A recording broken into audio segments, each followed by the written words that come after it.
What do you get when you cross a know-it-all newspaper columnist with an awkward, unsophisticated everyman? Yeah. Well, I'm just not sure about that right now.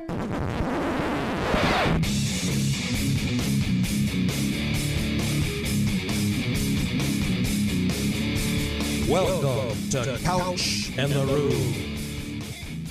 Welcome to Couch in the Roo, presented by our friends at Firekeepers Casino and the Firekeepers iCasino and Sportsbook app.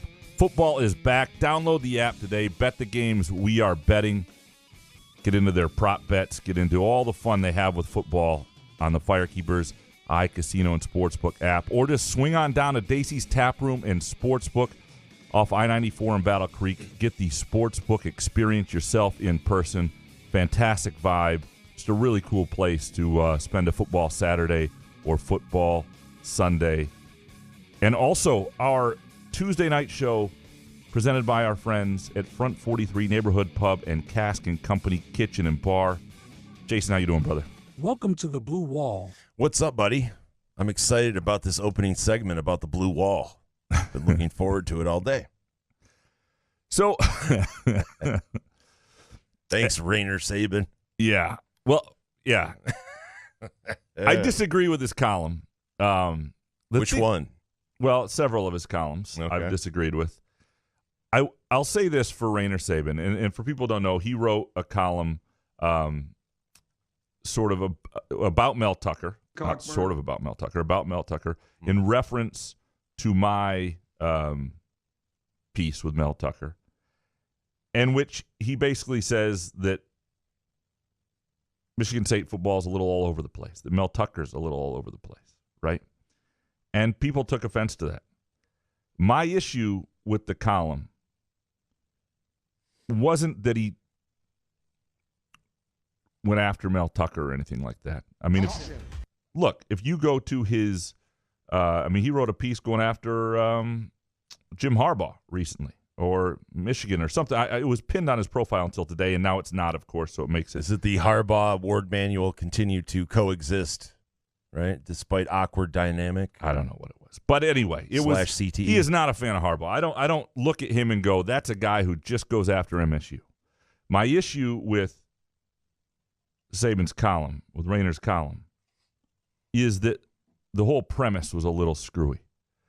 Like, his basic point was Mel Tucker is talking about Michigan State, is talking about right now saying they don't have the resources necessary to win at the highest level. And yet when he took the job in 2020, he uses a quote from his opening presser saying they have everything they need right here.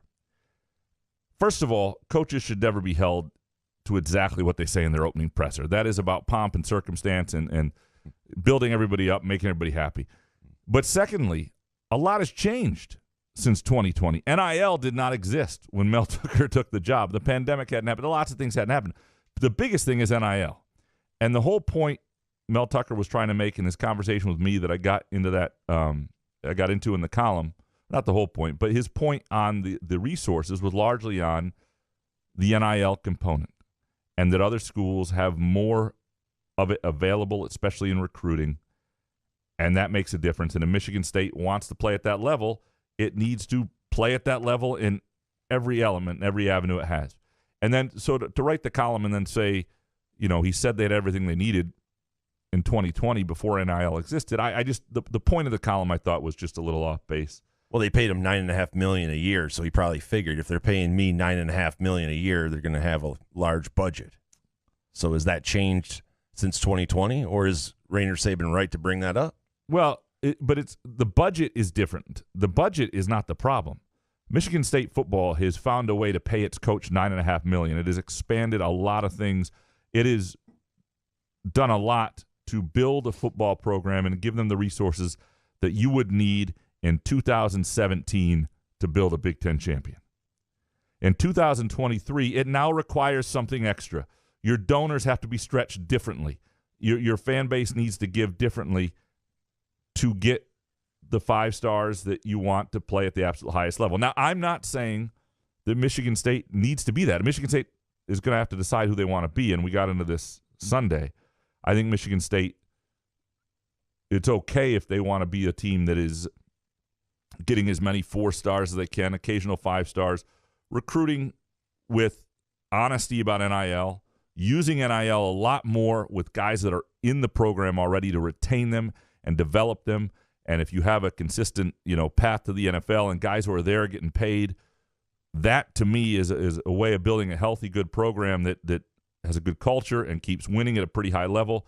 And yeah, you might not get every 5-star. There will be places where football is just more important to the donor base, but that would be okay. I think MSU just has to sort of decide what they want to do. So they're saying that they don't want to be a big boy program then. If you're going to pay your coach $9.5 million, why wouldn't you do it now where you get all of these recruits when there's really no rules? I mean, it's like the Wild West, so why not jump on in and get a couple of 5-star recruits once in a while? If your people want to do that, that's fine. But that requires the money.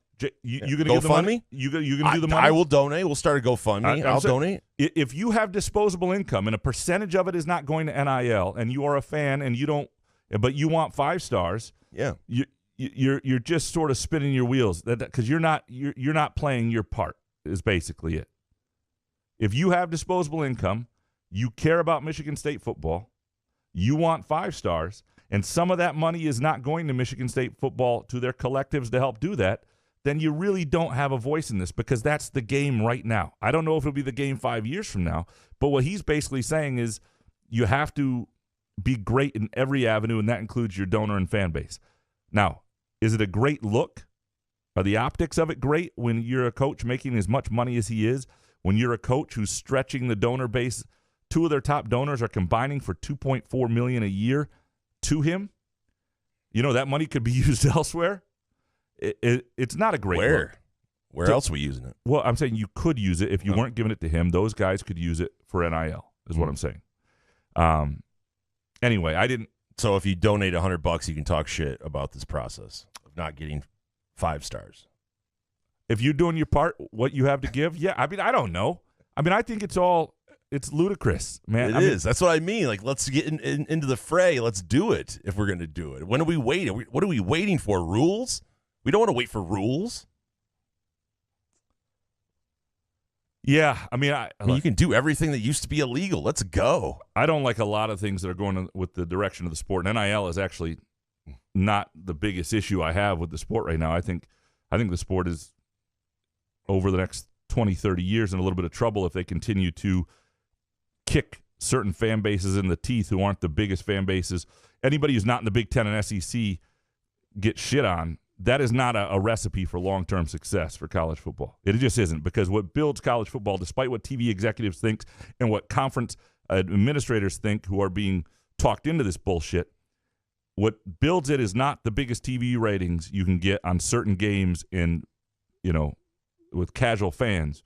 The biggest, what drives the sport and what makes it healthy is the collection of fan bases all being engaged, believing in the dream, and taking part. And if that goes away a little bit, I'm telling you, the sport does not grow. It is not bigger 25 years from now than it is now. It is more exclusive, and that's just not the recipe. And I don't know why they can't see it. And I know in the short term, the money is leading them, and the money is leading them down this path, and the TV executives are doing it. But there is going to be a lot of regret, and it may take long enough that most of the people in charge right now will be dead, and so they won't fucking care.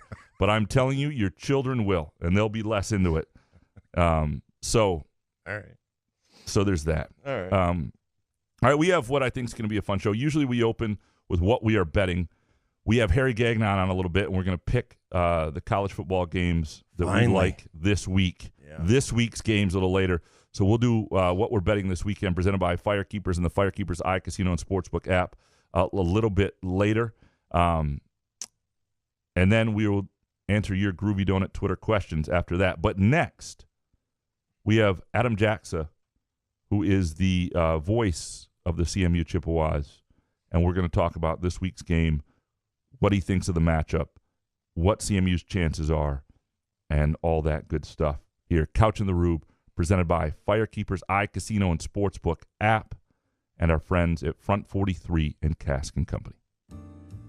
Where else can you cheer on your team, enjoy a mouth-watering burger, or savory sushi? Sip on handcrafted cocktails or one of 46 beers on tap. Take your game day or date night to Cask & Company Kitchen Bar or Front 43 Neighborhood Pub near Frandor. 2 amazing places with 1 awesome blended modern American Asian menu. Catch the game on one of 30 60-inch TVs or stop in for the all-you-can-eat lunch buffet. Enjoy happy hour or elevate your night out at Cask & Company or Front 43 on East Saginaw in Lansing. If you're looking forward to cool summer nights at the lake or backyard gatherings, make Muskox's spring and summer flannel collection part of your summer experience. Muskox's lighter weight 3 seasons flannel is perfect for warmer weather without sacrificing Muskox's noted softness or high quality. Plus, Muskox donates 10% of every $100 purchased to the Alaska Wildlife Conservation Center. Visit GoMuskox.com to find the absolute best flannel for you and use our promo code CAW15 for $15 off your flannel order. Trust us, you've never felt more comfortable than you will in a Muskox flannel. Firekeepers Online Casino and Sportsbook is the site to play. Get your Vegas on right now from your phone, tablet, or laptop. All the hottest slots and tables, plus sports betting featuring in-game wagering. Download the app at firekeeperscasino.com. Go with the name you know. Firekeepers. Terms and conditions apply. Must be 21 or older and located in Michigan. Gambling problem? Call the Michigan Problem Gambling Helpline at 1-800-270-7117. Find Couch in the Rube podcasts on Spreaker, iTunes, iHeartRadio, Spotify, YouTube, Facebook, Google Podcasts, CastBox, and the Rube's favorite, Podcast Addict.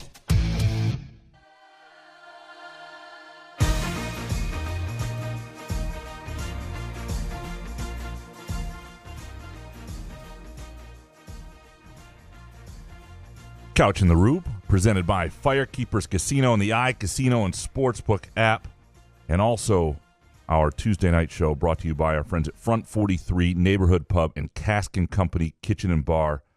Very pleased now to be joined by Adam Jaxa, voice of the Central Michigan Chippewas, also the Lansing Lugnuts, and Lugnut season isn't over yet, so glad to get Adam on short notice while he's still doing double duty.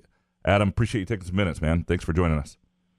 Yeah, thanks so much. We got a quick little pop-up shower, so in a rain delay. So this worked out perfect, Graham. Yeah, we're tight with some meteorologists here on the show, so we called that in.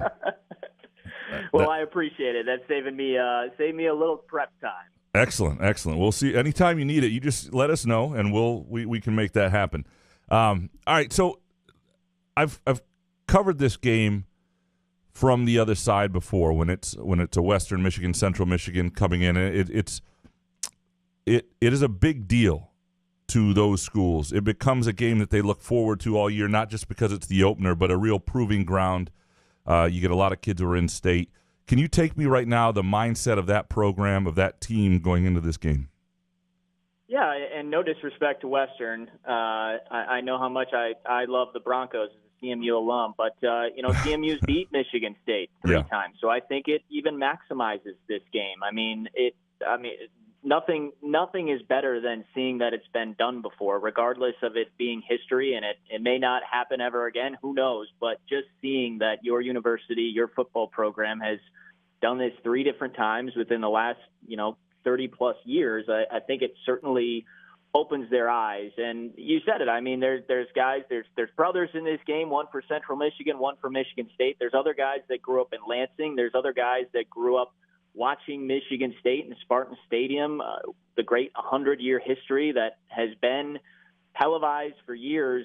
They grew up and saw those games. So an opportunity to play in front of 70+ thousand people and showcase the underdog mentality that Central Michigan takes in these Power 5 games, it makes it a big game, certainly. And, CMU wants to come in and prove all the doubters wrong, that they belong in this game. And, certainly the players want to prove that as well. So it makes it big. And I love what Mel Tucker said. I know he didn't say much in his press conference earlier this week, but he did say that he showed him the tape in 2018. That was a 1-win Central Michigan team, and they gave him a dogfight into the fourth quarter. And it's a game that matters for both teams, and I appreciate that Mel Tucker and Michigan State understand that it's an important game being in state. And I know Jim McElwain is very appreciative as well that Michigan State will play him and play Central Michigan. Yeah, and there's a lot to lose if you're Michigan State too. I mean, and sometimes having a lot to lose is there's a lot to win when you have a lot to lose. And you know, I mean, look, you're right. Central is the only team of the in-state schools that's beaten Michigan State. Did it twice in a row in the 90s. Did it in 2009. There's a formula when that happens. Usually, sometimes, rarely, like in the early 90s, you had a situation where they were just better throughout the roster in certain ways. And in 2009, that was a great team. But often it takes like a prolific passing game, right? It takes to really have it, and that's not necessarily what CMU is this year. They're also, a lot of people knew who Lou Nichols was, the great running back who's now in the NFL. And I'm wondering, when you sort of look at the formula for these sort of upsets, and you just talked about the doubters, is there a path with what Central Michigan has and, you know, two quarterbacks, and I'm not sure what they're going to do there yet with Bert Emanuel Jr. and Jace Bauer. Have they named a starter yet there? Yes, they certainly have. It says Bert Emanuel Jr. or Jace Bauer on the depth chart. So you take what you want from that. Just as good as what Michigan State's doing. But two guys, and they're different players, different kind of athletes, but both are guys who can do some things with their legs. A bit less proven is sort of pinpoint, prolific passers and carry a team with their arm. And I'm wondering, do you see the formula there for an upset in this sort of matchup? Yeah, there's a couple things, Graham. You said it. I mean, Dan Lefevre and that 12-win perfect record MAC team in 2009, even they needed a second field goal attempt, an onside kick attempt. I mean, they needed some help from Michigan State, and it just wasn't a great coach game by Mark D'Antonio, let's face it. So even with how good that team was, and even with Central Michigan this year, you're going to need some help, maybe a turnover or two, or maybe a missed field goal or something. What I think the path is this year for this team, they are flying super under the radar. I just like you have, Graham, I'm sure. I've studied this game, these two teams, for the last 3 months plus, and everything keeps coming up the same. Central Michigan exceeds expectations when nobody thinks of anything of them. Same thing with Michigan State. Michigan State has a tremendous front seven. So does Central Michigan. I mean, everything, breaking in a new quarterback, could see two quarterbacks.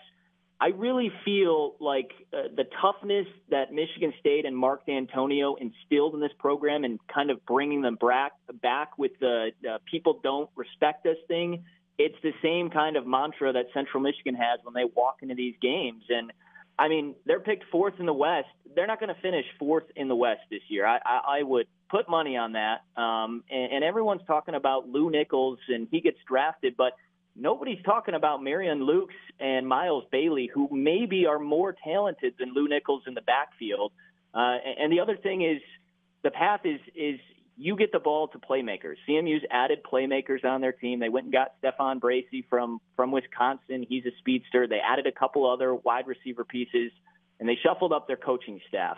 You can go back in the Jim McElwain head coaching book, and I'm not sure you're going to find many seasons where he has back-to-back losing seasons. He said it after last year. He's not accustomed to losing as a head coach or as a coach in general. So there's a new kind of re-energized type of mindset in Mount Pleasant, and nobody thinks anything of this team. And it's the same way they went into 2019 when they had the best turnaround in the FBS and went to the MAC championship game.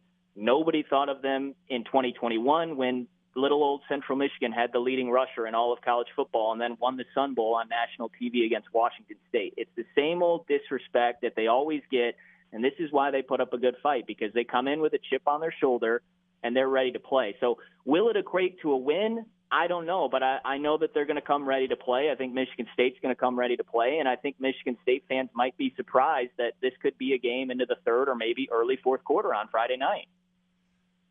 So speaking of Central not finishing in the fourth and finishing fourth in the West Division, you put money on that. When you give us that sort of advice on this show, we actually do put money on it, so we appreciate that. Number one, I got you guys. Let me just say that Central Michigan to win the MAC is plus 1,700, which isn't horrible value. The thing, Toledo is a heavy favorite in this league, plus 150. There is no value in that. I've seen enough MAC football. There's enough parity.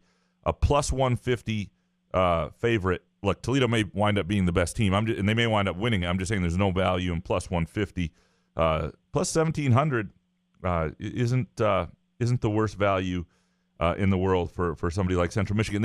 You brought up the defense and the defensive front. They have a number of guys who are back, and I think that is going to wind up being perhaps the strength of this team. I mean, we'll see, but they do have a defense that in the MAC should keep them in a lot of games. And the real question becomes, from a physicality standpoint, where are they in terms of going up against a team like Michigan State, right? Yeah, 100%. Like, Michigan State's going to be bigger. I think Mel Tucker did a great job of bolstering up their defensive line and adding some depth on the offensive line. And again, I won't be surprised if Michigan State has the turnaround season. Like mentioned, as you know, you've seen a ton of these games. It's going to take Michigan State, having a little bit of a down game, making some mistakes for CMU to try and pull an upset. But I do think that there's going to be times where CMU has an opportunity to spring a big play with their quarterback or potentially get some turnovers just because Michigan State is breaking in a new quarterback. Now, I think the same thing could be said on the other side with Michigan State thinking, hey, we got an opportunity. We didn't have many interceptions last year, but there's a chance with two new guys. I think for CMU, they've got to rely on that front seven specifically. Just like the Spartans, this is a great linebacking group for Central Michigan. Kyle Moretti somehow is still at CMU and hasn't been plucked away. He's one of the best linebackers in the league. And then, Robbie Stewart, the defensive tackle, I was watching a highlight of him the other day sacking Brian Lewerke in the game in 2018. This is his 7th year in Mount Pleasant. It's just ridiculous. So they've got veteran experience up front. And I think they feel, even as difficult as their non-conference schedule is, that they can use that to kind of rely on their defense and then figure out who's going to win the job at quarterback and who's going to start to make the plays, with the running back group and the wide receiver group to try and get their offense churning. You think they'll play both Burt Emanuel Jr. and Jace Bauer in this game? 100%.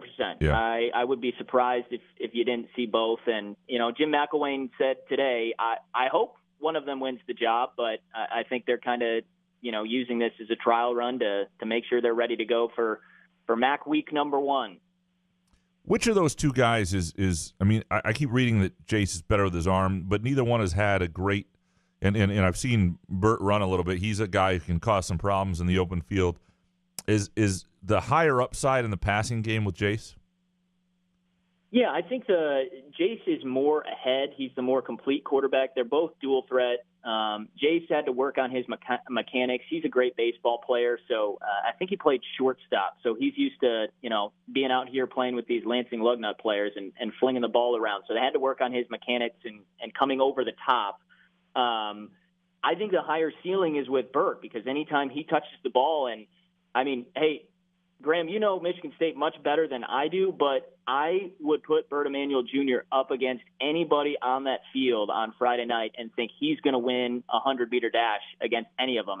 He could be the fastest athlete on the field. So anytime he touches the ball, he went 60-plus yards for touchdowns 3 different times last year. So if they can figure out he's got a little hitch in his throw, and he only threw 8 passes last year, but, I expect he's in the game. Mel Tucker's going to stack the box, and Central Michigan's hoping that his offseason work, he can hit the throw that will open up the defense and potentially bring to the big play since he's got that threat with his legs. So I'm curious to see what he looks like. We're all at Central Michigan curious to see what he looks like. I think if they could, they would want to play Burt Emanuel Jr. simply because of his pure athleticism on the ground. We'll get you out of here on this, and then I'm going to have to call off the rain delay out there at the ballpark. What is your pick? How do you think this thing unfolds? I think it's going to be a close game. I really do. Rewatching the 2009 game and how good and how much NFL talent was on that team and what it took for them to win, I think Michigan State's going to win close. I'm hoping real hard that the Chippewas pull it off. But, I think Michigan State, as I mentioned, is flying under the radar. They've bulked up the lines. Mel Tucker's coaching for his life right now. He's facing a lot of scrutiny, and this is what they did in 2021. They had a great season. Nobody thought anything, and I mean, there's the stat out there, right, of every time that they're unranked at the end of the last season and unranked into the next season. I think over the last decade or something, they've finished in the top 15. So just like Central Michigan seems like they're ripe and ready to come in, I think Michigan State's going to be ready. And this is a young Central Michigan team, too. There's a ton of talent. I would put them up with Toledo as one of the most talented rosters in the MAC. But, Graham, you know as well as I do, it's a different stage when you go in with the lights on Friday night in front of 70,000 and you can't make any mistakes. You make mistakes, you're out of that game in a hurry. So I think Michigan State wins. My last thing I'll say, Jim McElwain in 7 Power 5 games as the head coach for Central Michigan. He's covered 5 times. The only 2 times he didn't cover at Wisconsin in 2019. It's the first FBS opponent that he faced.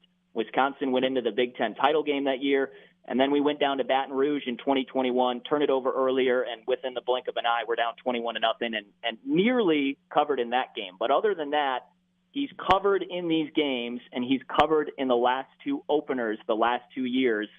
So we'll see if he can do it again, but that's a long-winded answer to tell you I think Michigan State's going to win a tight one. It's a very helpful answer for a lot of people, by the way. Hey, I'm trying to make your listeners happy, okay? Adam, we very much appreciate it, man, and look forward to seeing you in the booth on Friday night. You got it. Thanks so much. That is Adam Jaska. He is the voice of the Chippewas. If you listen to the Chippewa games on the radio, you will hear him.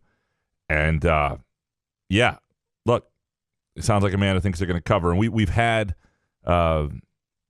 radio guys on before. People work for the university. They're always optimistic. So you have to take that with a little bit of grain of salt. But he brought it back with some data, too. So we'll touch on this a little more and then get into your Groovy Donut Twitter questions in a little bit later. And also Harry Gagnon picking the games, including this one. That's next here, Couch in the Rube, presented by our friends at Firekeepers, iCasino and Sportsbook app, and our Tuesday night show brought to you by our friends at Front 43 and Cask & Company. Where else can you cheer on your team? Enjoy a mouth-watering burger or savory sushi. Sip on handcrafted cocktails or one of 46 beers on tap. Take your game day or date night to Cask & Company Kitchen, Bar, or Front 43 Neighborhood Pub near Frandor. 2 amazing places with 1 awesome blended modern American-Asian menu. Catch the game on one of 30 60-inch TVs or stop in for the all-you-can-eat lunch buffet. Enjoy happy hour or elevate your night out at Cask & Company or Front 43 on East Saginaw in Lansing. If you're looking forward to cool summer nights at the lake or backyard gatherings, make Muskox's spring and summer flannel collection part of your summer experience. Muskox's lighter weight 3 seasons flannel is perfect for warmer weather without sacrificing Muskox's noted softness or high quality. Plus, Muskox donates 10% of every $100 purchased to the Alaska Wildlife Conservation Center. Visit GoMuskox.com to find the absolute best flannel for you and use our promo code CAW15 for $15 off your flannel order. Trust us, you've never felt more comfortable than you will in a Muskox flannel. Find our live stream, podcast archives, as well as show, affiliate, and sponsorship information at our website, SpotlightMediaStudios.com.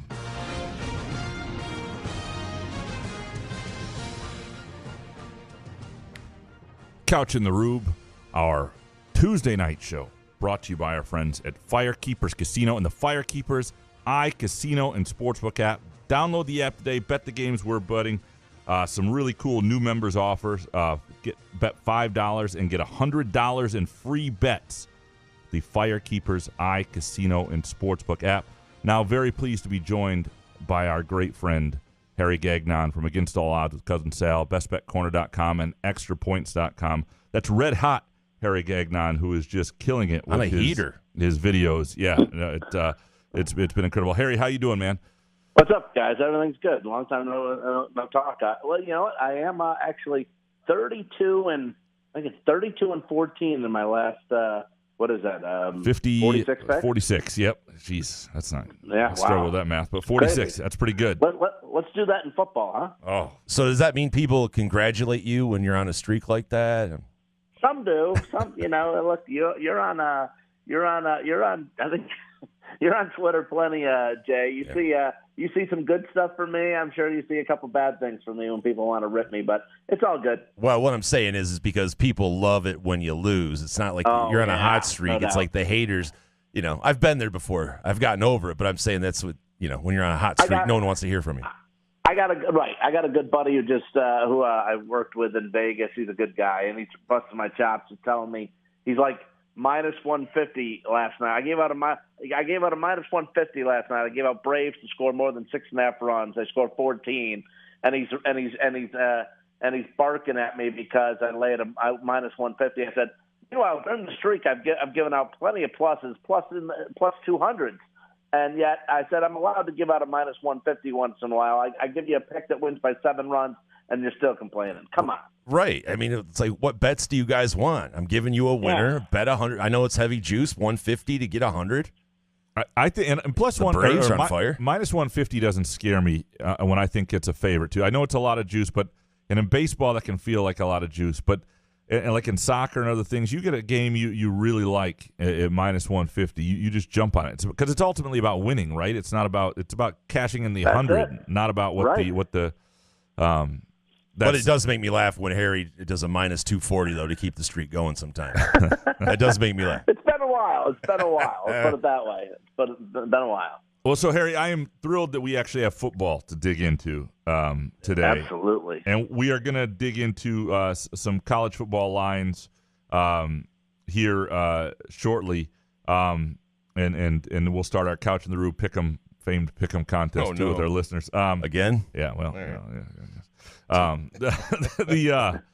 Right. No, I actually really enjoy doing it, and I don't always keep track of it.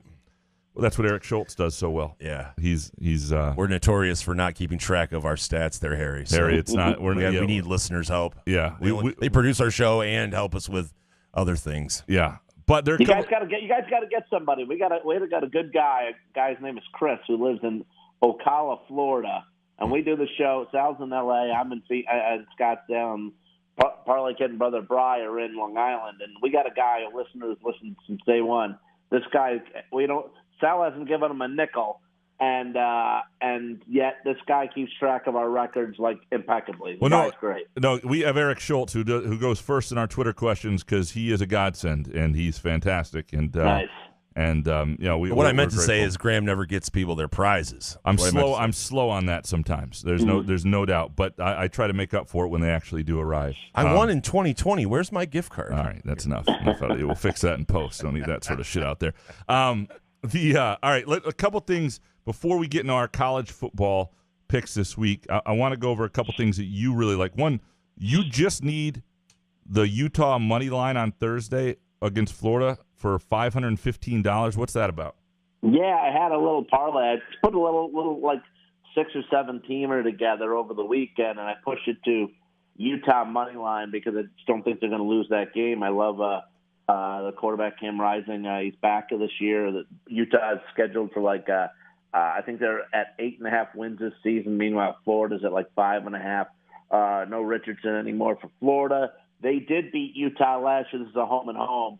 We see that a lot in different conferences, and Utah should have won that game. They really blew it late, so I think revenge is on their mind. And also, Utah's a very underrated team at home, back-to-back Pac-12 champs, by the way, and they've won 16 in a row at home. So I'm just to win the game, I think they take down Florida. Well, I'm rooting for you. That's a hell of a. It's beautiful when all you need is the money line to cash in a parlay at the end, and you just got one thing and to root for. Couple things you like with the Lions, which you like the Lions and over 9.5 wins. Lions to win the division and over 9.5 wins, and you also like Dan Campbell 10-1 Coach of the Year, and also Jamar Gibbs over 590 rushing yards. These are like the Lion. This would be like a Lions trifecta from Harry. I love it. I know it really is, and I know you guys. I would hope that you guys are. I would think that you guys are excited about this season. Maybe have some. You have some faith in the Lions and not tanking, especially after what they did second half of the season. 8-2 down the stretch last year, knocked Green Bay out of the playoffs. In Aaron Rodgers' last game, it was great stuff. And I think heading into this season, Dan Campbell's got this team believing. Everyone's behind him. I think he's a heck of a coach. They could have packed it in first half of the season last year, and they did not. They played fantastic. Jared Goff basically left for dead when he went to Detroit, right, guys? That's what everyone thought. And last 9 games of the season last year, 0 picks, had 16 touchdowns. I just love the way where this team is going. Tibbs, 590 yards is his over-under for the season. Now, I will say, Detroit just, after a couple of years ago, when they got DeAndre Swift, he got 520 yards in his first season of play, being coming out of Georgia, and 520 yards where he played 13 games, but there were a couple of games in there for Detroit where he didn't get any carries either. So that's fine. And now you have a situation where Detroit, cleaned out their backfield. Williams and the 17 touchdowns are in New Orleans. So I know you got Montgomery. You came over from Chicago. But I think, he's a guy that's going to run between the tackles, get you those nice 2-3 yards when you need them here and there for Detroit. But I think it's going to be Gibbs' show here, and I think he's going to show off a lot and show what he has. And I think, and I even said this on Against All Odds earlier this week, guys, 590 yards, I think he gets 800. It's our core foundation, man. Grit. You're going to get people excited. We're a week away from the Lions starting their Super Bowl run. I heard some analysis of Kansas City. Let's roll it up against Kansas City, boys. Let's do it. I heard some analysis of their receiving core and other things that makes me think there's a chance. Yeah, but they still have Mahomes and Kelsey. So they do. They have 2 guys. But back to the 9.5, I feel like everyone and their brother in the media is picking the Lions to win the division, and I think they can win 10. I mean, if you think they're going places, I guess 9.5 is kind of a lock. Right? Yeah, and I will say this, and you guys know, I'm sure you guys have scoped it out. The schedule for the Lions isn't that easy. No. It's got some difficult roads in it, so I'm a little weary there. But still, 8-2 to close the season, and you're rolling right now, and you don't have to deal with Rodgers in the division, and Minnesota's down players, and the Bears still were the worst team record-wise in the league last year, and still I don't think even they got DJ Moore from Carolina, who had 63 receptions last year, who led Carolina, but I don't think he's a Pro Bowl wide receiver either. So I still think just the Lions are built here with what they have, and Campbell as their leader, that they're going to win the North, and they are going to surprise in the playoffs, and I think they can get 10, but I really think they might get 11. All right, a couple other things you like, and I like this a lot. The Cardinals plus 220 to have the worst record in the NFL. I think the Kyler Murray's possibly not going to play at all this year, and we'll see. They're going to be bad. I think that's not a bad play. Also, Matthew Stafford, the Rams aren't going to be very good. Under 21.5 touchdown passes. We'll see if he can stay healthy. I really think these are 2 real good hits by you here. I just don't like what Arizona's already. I know a lot of people in the media over the last day or 2 are saying they're tanking. I don't know if they're exactly tanking to get Williams from USC in next year's draft, but it's very questionable what they've done over the past couple of days.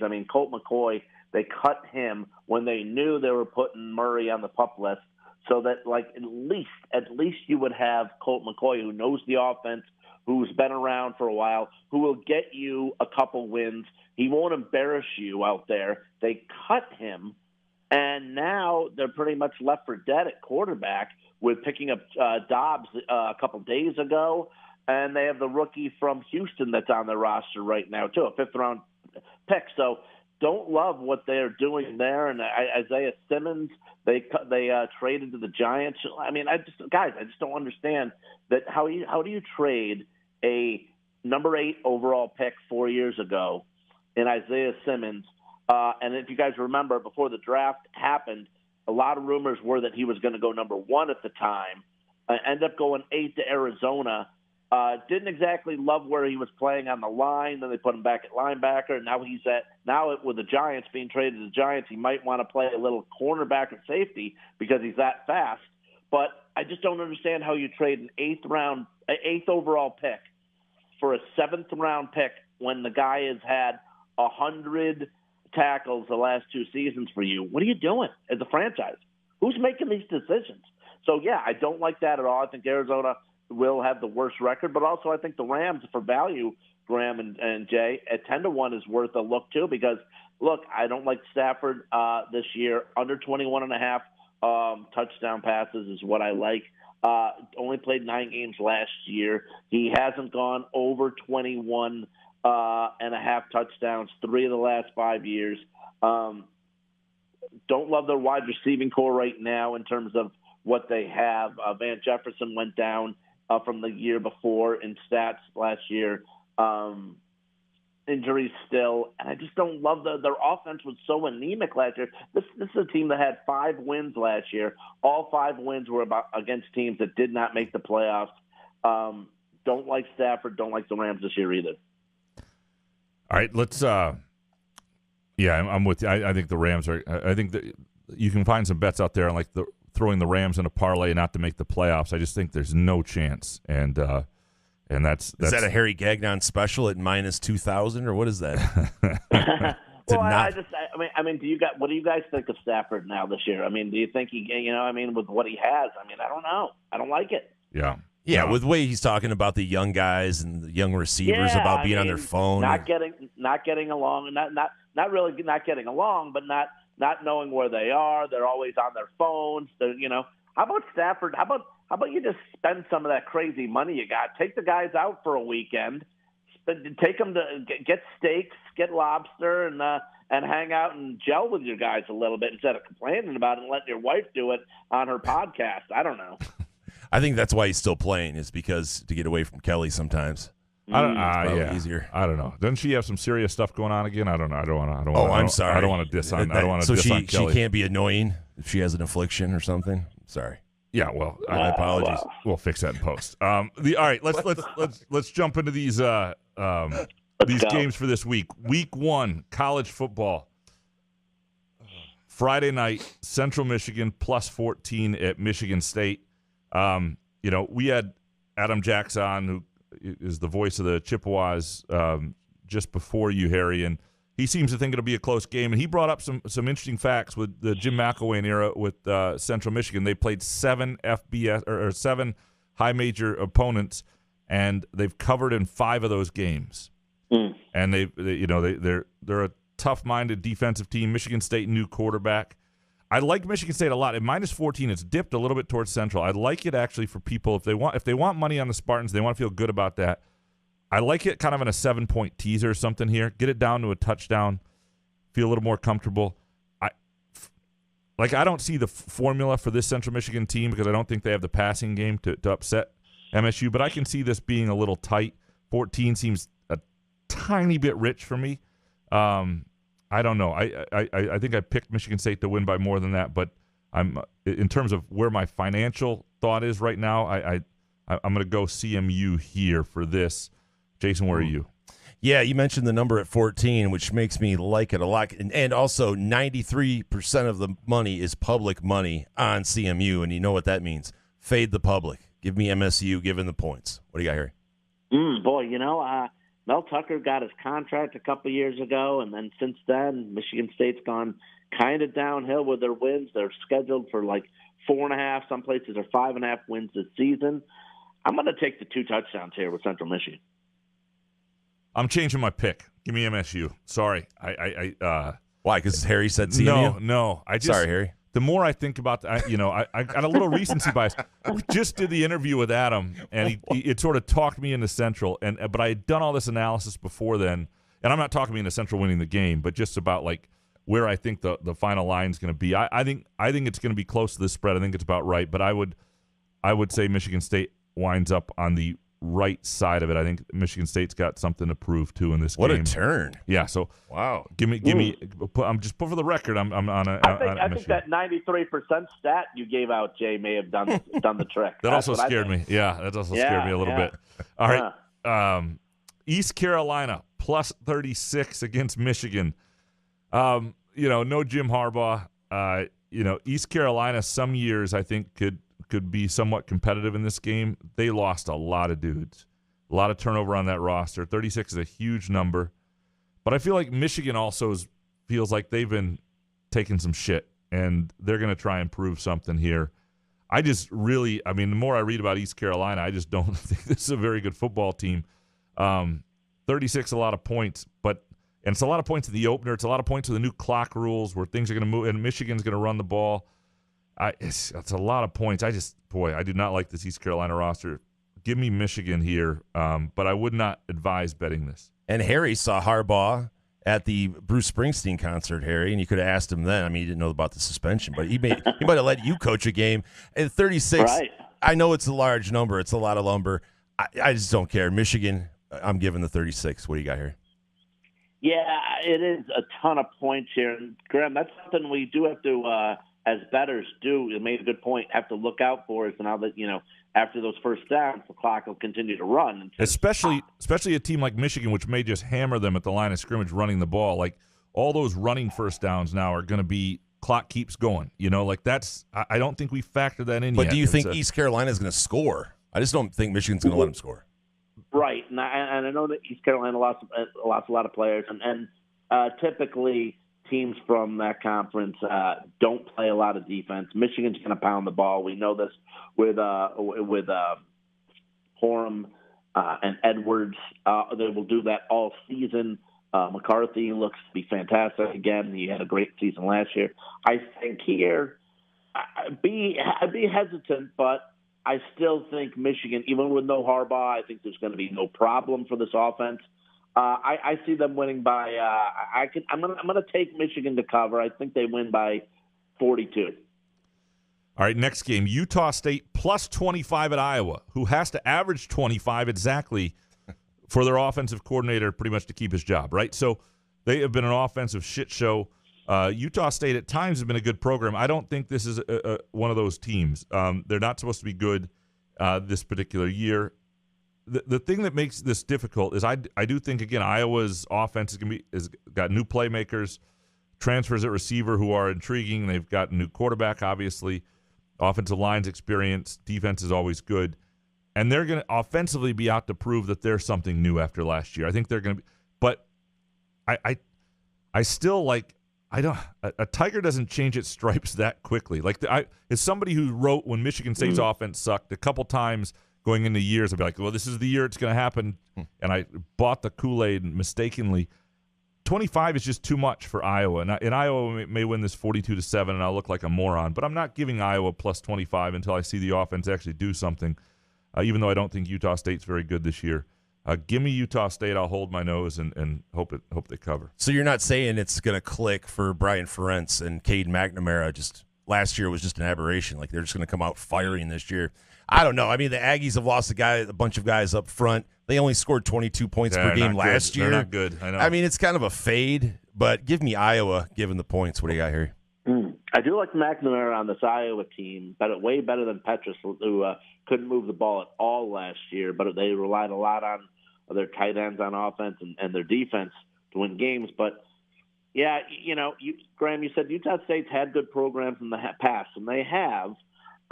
It took Iowa still, though, 8 games to hit 30 points in a game last year. I know McNamara's a step up, in my opinion, from Petrus, but it's still got to take a little work. This is real game time. It's only game 1. I'm going to take the 25 with the Aggies, though. Wow. It feels like if Utah State gets to 13 points, 14, right? then they're good on this. There are a lot of fades in week 1. I wish there were games that I loved, but what I will say this is also a week it's good to fade. We tend to lose the most money in week 1 because we're so excited. UMass plus 35 at Auburn. This is a get ready to be fooled by week 0 moment. I liked UMass. I thought they were more physically capable. Love some of the athleticism at quarterback and other things like that. Against New Mexico. This is a tough encore. Emotional, good win. You go right from New Mexico, you travel back, then you travel to Auburn. Auburn's opening up. The Peyton Thorne show starts. Plus 35 is a lot, but I don't love this either. But give me Auburn. And again, this may be one of the things with the new clock rule and losing 5 to 10 plays where you're going to lose a lot of these by one score just because it's going to take a minute for Vegas to fully adjust. And we have one listener who is actually betting every single under this week, and I'm curious to see how that plays out, and maybe a rich man. Give me Auburn. Where are you, Jason? Do you know how much Auburn is paying UMass to play this game? I do not. $1.95 million to play this game. I think Hugh Freeze is going to run it up their ass. I don't mind the 35. F UMass. Give me Auburn. What do you got here? Well, for a couple of years now, UMass has probably been considered the worst team in Division I football. But they did win on the road last week. They put up some points. They looked impressive on offense a little bit. They had their stuff together. I know this is a new situation here in Auburn with Thorne. He wants to be impressive going from the Big Ten to the SEC. But 35 here. Let me take the Minutemen. I'm going to take the Minutemen with a 35. That's a lot here. So I'm going to take that. So they dropped 41 on New Mexico State. Well, and it happened. It was also how they looked though, and they got better last year. I mean, UMass is not awful anymore, and so Auburn is actually going to have to be decent to do this, and they might be. I don't think it's the walkover that it was a year or two ago. Could it be one of those upsets though, where they pay 1.95 and they beat them, and that's the story? Boy, bad way for the Peyton Thorne show to go if they lose to UMass at the Open. All right, Virginia plus 28 at Tennessee. This is one of those lines that jumped at me. I was like, holy shit, I don't believe in Tennessee. I definitely don't believe in Joe Milton. Give me Virginia. And then I looked at Virginia, and I was like, uh-oh. They weren't good last year, and they lost a lot. I don't trust Tennessee, but I think this could be a really bad Virginia team, like bottom of the ACC. The 28 is too much for me, though. I know Tennessee's going to be. I'm not going to bet this game. I won't bet this game. Give me Virginia, and I'll hold my nose. Where are you, Jason? Tennessee had the number 1 ranked total offense in college football last year. But do you trust Joe Milton? I don't think I'm going to trust Joe Milton to cover 4 touchdowns until I see it with my own fucking eyes. There's no chance. Also, Tennessee's back 7 allowed 290 passing yards per game last year. Have they gotten better? I don't follow Tennessee. I don't know. Will be interesting to see how improved they are. Give me Virginia and the 28. Wow. Well, I'll say this: it was most of that offense obviously was Hendon Hooker last year for the Vols, but when Milton did get to play, he had 10 touchdowns, he had no picks, and this out of the Power 5 conferences, Virginia may be the worst team out of all of them. They lost a ton. A lot of players left and transferred out. Not left with a lot. This is going to be one of the worst teams in college football. I'm going to take Tennessee to roll it up. All right, I'm not going back. Yeah, no, I'm still on. It's I just seen too much Joe Milton. That's my problem, and maybe he's turned the corner. Okay, and year 8. West Virginia plus 20.5 at Penn State. And I know that a lot of these games where people are probably like, Jesus, what how many games you can do? We have 47 more. No, I'm kidding. West Virginia plus 20.5 at Penn State. West Virginia was 5-7 a year ago. They're not. Nobody thinks they're taking a huge leap. Their coach is probably one of the early coaches to be on the hot seat. So this could go badly at Penn State on the road. But Penn State is not a team that just, I don't know. 20.5, again, another big number that makes me a little skittish. Give me West Virginia here, holding my nose. Again, I would not bet this. I would not at all. There is a game coming up that I would advise betting, but it's not this.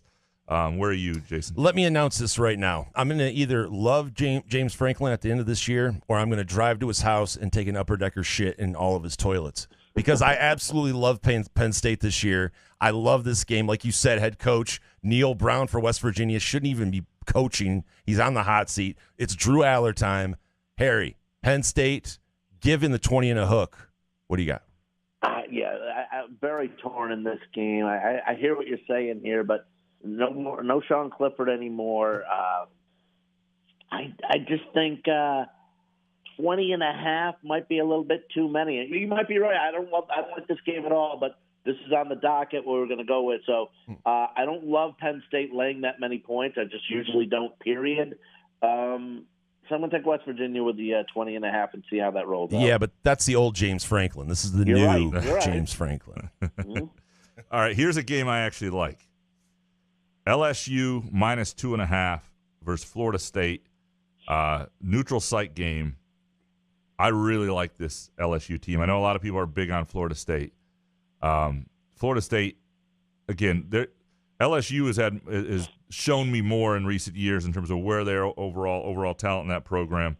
Minus 2.5. You're giving it to me inside a field goal on a neutral field with this LSU team.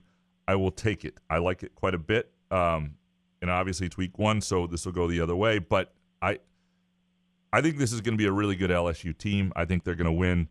I think they got a chance to win the SEC. What are they in the West? Whatever their division with Alabama, and I'm on them. Jason, where are you at? Well, it is on a neutral site in Orlando, and I would feel differently if this game were at Florida State. But I absolutely love the mouth from the South and the 10-1 Heisman odds. Jaden, what's his last name? Jaden Daniels, who I've lost money on. Give me. I'm with you. Minus 2.5. Give me LSU. What do you got, Harry? Well, these two teams played last year, and Florida State pulled out a crazy game. And I have Jordan Travis as one of my two Heisman picks. He had 31 touchdowns last year, 6 interceptions for Florida State. They returned their best running back. They returned their best wide receiver. They have a transfer from SUNY Albany who is a tremendous pass rusher. I'm telling you guys, I think this is – I know maybe LSU is, absolutely wants to win this game after losing to FSU last year, but I'm sticking with Florida State. I got Florida State winning the ACC. I know this isn't the conference game, but I think they make a statement here. I love Jordan Travis. I think he's the better quarterback, probably the best player on the field. I'm going to take Florida State. All right. I don't always feel great when Harry's against me, but I like LSU a fair bit. Like when it's your lock, though, and Harry's like, I got to go the other way. Yeah, no, it's a little deflating. Last game of this week 1, Clemson, minus 13 at Duke. And next week we bring in the NFL games. It'll be a lot of fun. This is an interesting game because I do like Clemson this year. I think they're going to have a bit of a bounce-back year. I like their new offensive coordinator. I think this could be a good year for them. Duke, though, went 9-4 last year and has a lot of dudes back. And it's at Duke on a Monday night. It's kind of this is tough. Minus 13. Give me a good Duke team with a veteran team with a lot of guys back at home getting 13. Sorry. I'll go Duke here. Don't love it, but I'm on the Blue Devils. Where are you, Jason? I absolutely love it. It's the Monday night finale. Things could get weird. I'm taking Duke and the points, but I feel like there's also some money line potential at plus 380. So I'm taking Duke. What do you got, Harry? I'm with you. It's not all easy for Dabo anymore, right? Now going on the road, quarterback for the Blue Devils, Riley Leonard, had 20 touchdown passes last year, only 6 picks. He's also probably their best runner. He had 13 rushing touchdowns last year. You mentioned, guys, crazy things can happen, national televised game, only game going on at the time. I don't think they want this to get to be a blowout so people turn it off. I'm going to take Duke with a 13 as well. All right, Harry. I've got and we're going to start getting into this regularly. I'll get back to our parlays, but I've got a can't-miss parlay I want to run by you. Okay, let's hear it. Premier League. Chelsea, minus 270 this week at home against Nottingham Forest is one leg of it. That's the heavy leg. Liverpool at home, minus 150 against Aston Villa. Liverpool, I heard a great stat, has only lost once since 2017 at home in front of humans, so not counting the COVID year. And so again, there's some draws in there which would lose this bet. And then Manchester United and Arsenal, both struggling a little bit. You can get pretty much you get plus a half. In other words, if a tie wins for you, plus 107 money on Manchester United at Arsenal. I also like a little on the money line here at plus 310 with Man U.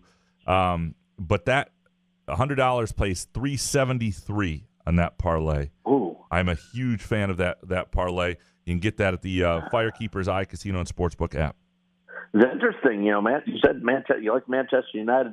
I mean, they did give up a couple goals to Nottingham Forest last week. Was a little gave up a couple. That's more than I expected one, but not two. I don't know about their defense so much. I don't know. We'll see. Yeah, Arsenal's been struggling too. It's early. You're just counting on. It's the. Yeah, it's week one of the college football season, and you're talking soccer fucking parlays. Oh. Yeah, no, I mean, they're lucky these games weren't later in the day. I won't even see any college football. And I also like the tie-no bet a little bit with Manchester United, which is plus 230, which for people who don't know means the bet's just void if they tie, but there's some real good juice if they do win, and I kind of like that straight up as well as a long shot parlay at Arsenal. I know it's at Arsenal, which is not ideal, but Arsenal's not perfect either. Harry, no West Ham this week. You don't like West Ham? At Luton Town, first game at Luton Town in the Premier League. Yeah. I don't want to mess with that juju. That's such a cool venue. It's such a small place, and West Ham's playing great. They've been one of the surprises. They're only minus 129 on the money line. I'm not saying it's a bad play. 2 weeks ago, they smacked Chelsea around. I know. No, it was Brighton, wasn't it? Brighton. The game before that, they beat Chelsea. Yeah. They beat Brighton and Chelsea back-to-back games 3-1 in both. Yeah, they're playing well. They're playing well. Jason, what do you think about West Ham and Luton Town? Let me end this. All right. Let me end this with my parlay. It's actual football. I know Harry's not going to pick mine. He's going to pick your stupid soccer one. Penn State minus 20 and a hook. We talked about it. I love that one. 2-leg parlay. Duke plus 13 comes out to plus 264. If you want to get a little saucy, you can bet the money line on Duke to bump it up to 8.5 to 1. And that's my parlay. So I'm actually watching football, real football. That's not a bad parlay because you guys are probably right on Penn State. West Virginia could be garbage this year, and then you tie it into Duke on Monday night. That sounds good. Nothing like a good Monday night sweat. It'll be fun for everyone. Harry, you are the best. It's been great to chat with you again. We'll hopefully do this again next week and get into some NFL games as well. Fantastic, guys. Take care. See you, man. That is the great Harry Gagnon from Against All Odds with Cousin Sal, bestbetcorner.com and extrapoints.com. And you're unbelievable. Yeah. I mean, like all soccer, you can't even mix like one college football game in. I mean, well, I could. I know people love it, but I know more about soccer right now than I do college football. Fair. It's week one. That's valid. You give me 2 weeks, I'll start sprinkling. But you don't have a vibe on like one game, gut feel. I sort of do on LSU, and that's my game that I like the most. You kind of talk me into Duke a little bit. I'll probably put a little there. That's there's just not a lot out there. There's some teasers I'll probably play with. There some heavy favorite money line stuff just to have some action on some stuff. But it's a hard week. It's the best week. It is a good week. Oh, man. It's a good week. And again, the official sports book of Couch and the Rube, Firekeepers, and the Firekeepers iCasino and Sportsbook app. Download the app. Bet the games we are betting or whatever you're betting. Actually, don't follow our bets necessarily. Yeah. Bet the games this weekend. All right. You ready to dig into some Groovy Donut Twitter questions? Yeah, let's do it, man. Eric Schultz up first, of course. What are the optics of essentially crying poor when you're a top 10 paid coach nationally and you've got 3 assistants making north of $1 million a year? I get his point, and I know that's not NIL, but geez, in terms of resources and admin buy-in, he's got way more than D'Antonio ever had. Yeah, the optics aren't great. The problem is you have a 5-7 season. You've been given a lot, and you're asking for more. But what the thing is he wrong?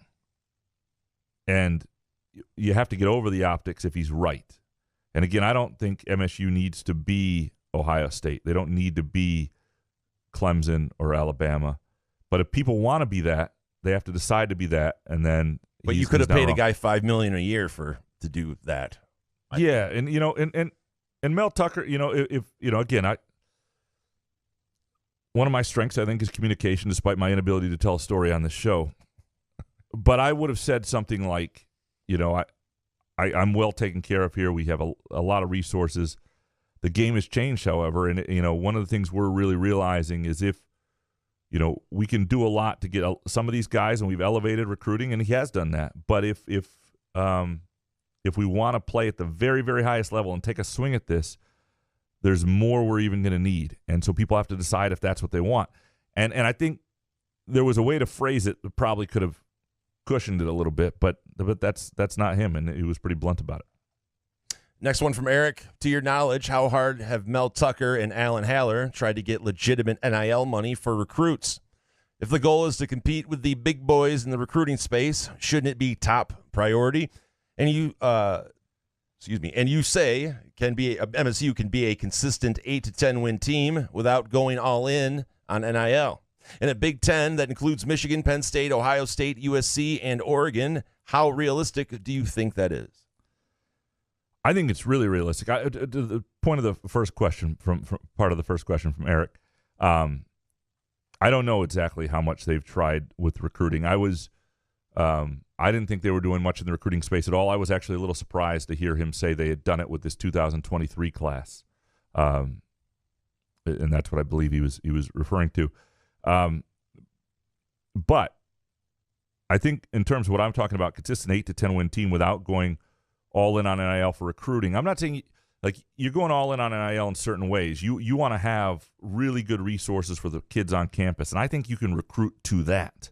I think you can sell to a lot of kids.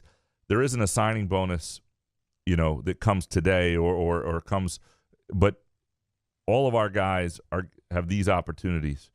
And we have these many guys under contract. We have a number of guys making six figures. There's real opportunity as a player, and we take care of our players when they're on campus. We develop them for the NFL. And I think you can get enough kids to be in that range. And, I get that the Big Ten's getting tougher. But if you are a solid program with, some consistency and some continuity, and you can build yourself to have a run doing that, and I think they could. Jarrett next would encourage Power 5 teams to schedule a hard first game like LSU versus Florida State or a cupcake. I don't get the first game. I mean, I respect it. And with did I cut part of his question? No, I didn't. I think with the 12-team playoff, you can say, well, you can take more losses. The thing that's changing a little bit, and my opinion's changed on this, because there are fewer leagues and it's going to get harder to win the actual league, when you have the auto bid of a conference, there was less pressure on the idea of, who you play in the non-league, right? If you win your conference, you're going anyway. But now it's getting harder and harder to win a conference. Like if you're in the Big Ten, winning the Big Ten was easier before USC, UCLA, Oregon, and Washington. I respect it. I think it should be understood that was week one, and that a loss in week one shouldn't hurt you the way a loss in November does. I also think a win in week one should be respected, though, the way a win in November was. So in other words, there's more positive than negatives in the way the committee looks at them, because I think you do want those sort of games. If we want those sort of matchups that we get to enjoy in week one, you got to reward the teams that win them, and you can't punish the teams that lose them. Jarrett, who loses a non-conference regular season game, Michigan or Georgia, if you had to pick one? I mean, Georgia plays at Georgia Tech, I think, to close the season. So that's a Power 5 game. I know it's a rivalry. Michigan doesn't play anybody. I don't know. If you had to pick one, what do you think? I don't know. I mean, I kind of think Michigan loses to Penn State. Does Georgia non-conference game. Oh, gotcha. Oh, shit. Definitely not Michigan then. I guess I would say Georgia. I don't know. It's tough. Either? Yeah, I mean, Georgia, I think, is just a stronger program a little bit, but yeah. Michigan, it's got to be Georgia because they got to play a road game at Georgia Tech, right? And that's it. Yeah. All right, Suburban Spartan Dad next. With the maximum number of passing yards MSU can give up Friday, where you'd feel like the CMU game is a sign of a better secondary play this year. I like this question. So there is one caveat to it. You could get a game where Michigan State plays really well for like 2.5 quarters and jumps out like 42-3, and you're seeing a lot of subs in the game. was that? No, I was going to do some spin. Oh, spin Sorry. zone. Oh, you're good. No, whatever. And in that case, the yards could be skewed. But barring that, given who Central Michigan is an offense, or what they are as an offense, who their quarterbacks are, I think Michigan State should really aim to keep them south of like 175 if you feel like they're really a good secondary. Under 200, yeah. Under 200, yeah. I mean, that range. That said, I mean, the game can dictate it. And I think the thing where this is yardage isn't really a fair number is I think it would be better to say the first half when the game has, when game control doesn't necessarily dictate how the other team's playing. So the first half, you ought to keep them under 100. And I think that's how you know. Dave Larkin next. Graham, how do you feel about Freep writer Rainer Saban using your insightful and impartial interview with Mel Tucker as a basis for writing such a negative article about MSU football? Mel Tucker is all over the place, and Michigan State football's direction is unclear. And from David Jackson, Harbaugh uses his presser to lecture on morality and says he's suspended for speaking for the voiceless. Really? And the Freep reports it like he's Moses bringing tablets down from Mount Sinai. Meanwhile, Freep criticizes Tucker's talking, saying his direction is unclear. # Blue Wall. Yeah, I mean, I talked about this in the open. I didn't to the Blue Wall. I didn't love the column because I just didn't think I don't agree with it. But also, you don't always. A lot of people don't agree with a lot of my columns, and I don't always agree with other people's columns. Yeah, I didn't. Because I don't think he's necessarily all over the place. I understand some of his points he's making and whatnot, but I think this is a tricky time to be a college football coach too. The landscape is changing a lot. Mel Tucker's been brought in to do something that Michigan State that hasn't been done, to recruit at a level more than D'Antonio ever did, and to put them at a place physically where year in and year out they can compete and compete at the very top. And he's simply saying what is needed to do it. Now, the optics, again, we can talk about that, but I don't know if he's all over the place. He just, I just disagree with the column. I didn't have a problem with him writing it, and his job is to write opinions on Michigan and Michigan State football, and that's what he did. I just disagree with the opinion. Woke Couch and similar thoughts from David Jackson, apparently. What are your thoughts on this Mel Tucker PR move? Mel rewrites his contract to redirect $3 million a year to an NIL collective instead of his personal salary.